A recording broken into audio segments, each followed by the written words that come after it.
Innovation to me, I think it's two things. It's the way that you approach something from a creative standpoint to find a new use or a broader use for it, and it's also creating a mindset of thinking that creative thought process on a daily basis.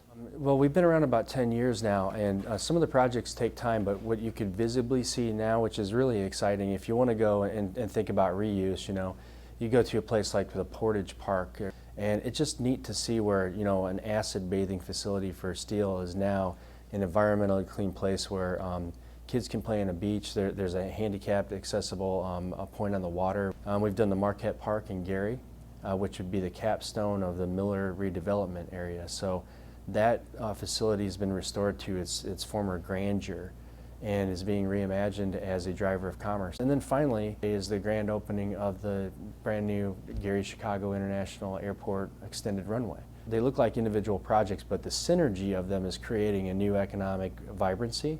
But what we've done here is identify the things that are immovable and sometimes are liabilities where they should be assets. And the shoreline is one of those.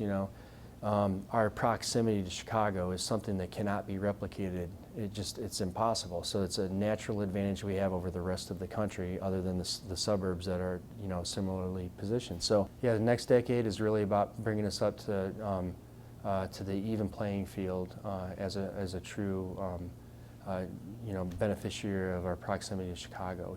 A working suburb that has its own character, its own identity, and we maintain those things. Maintaining the jobs that we have with industry, but opening up a whole new world.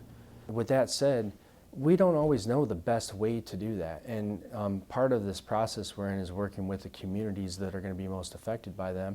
Even your opposition should be viewed as a valuable partner, because the points they raise many times are valid and afford you the opportunity to avoid something that you haven't thought of, maybe something that is an injustice or would have a disparate impact on a community. We have a set of objectives, and we've measured them to understand that yes, it's a deficit, and we want to help, like I say, give everybody the same shot they have right across the border from us.